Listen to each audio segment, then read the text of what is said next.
Pastries and cakes are particularly dangerous for individuals living with diabetes because they combine high concentrations of rapidly absorbable sugars with refined flours, creating one of the most metabolically disruptive food combinations. Unlike whole foods that contain fiber, protein, or fat to slow digestion, these baked goods are designed to be quickly digested and absorbed, leading to almost immediate surges in blood glucose levels. For someone with diabetes, whose ability to regulate blood sugar is already impaired, each consumption episode forces a dramatic and sudden insulin response. Over time, repeated insulin surges strain pancreatic beta cells, accelerate the decline of insulin secretion, and worsen insulin resistance, creating a vicious cycle that compounds disease progression. The problem extends beyond glucose spikes. Pastries and cakes are calorie-dense but nutritionally poor, providing minimal vitamins, minerals, or fiber while being rich in unhealthy fats, often in the form of trans fats or hydrogenated oils.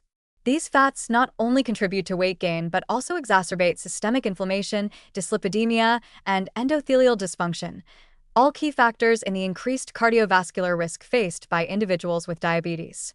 Regular consumption can accelerate the accumulation of visceral fat, which directly worsens insulin resistance and promotes a chronic inflammatory state, further impairing metabolic control. The combination of refined flour and sugar also has profound effects on lipid metabolism. High glycemic loads from these foods trigger elevated triglycerides, reduced HDL cholesterol, and the formation of small, dense LDL particles, which are particularly atherogenic. This significantly increases the risk of coronary artery disease, myocardial infarction, stroke, and other macrovascular complications, which are already leading causes of morbidity and mortality in diabetic populations. The metabolic damage caused by pastries and cakes is insidious and cumulative. Even occasional indulgence, if frequent over time, contributes to progressive vascular injury, neuropathy, and nephropathy. Behaviorally, these foods are highly palatable and engineered to promote repeated consumption.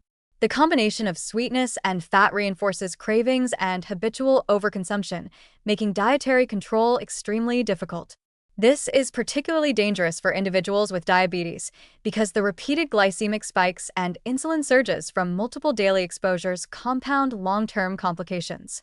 Even modest portions consumed on a regular basis can undermine blood sugar stability, making medical management of diabetes far more challenging.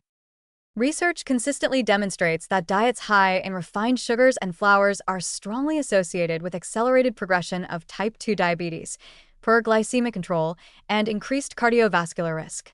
Clinical studies show that substituting whole foods, such as whole grains and fiber-rich desserts, markedly improves postprandial glucose response, reduces insulin demand, and mitigates the development of diabetes-related complications. This emphasizes that pastries and cakes are not merely indulgent treats. For individuals with diabetes, they are active contributors to metabolic deterioration. Avoiding them is crucial to maintain glycemic stability, protect pancreatic function, prevent weight gain, and reduce long-term risk of vascular, neural, and renal complications. The harm caused is cumulative, slow-acting, and often underestimated, making these seemingly harmless sweets one of the most potent dietary threats for anyone managing diabetes.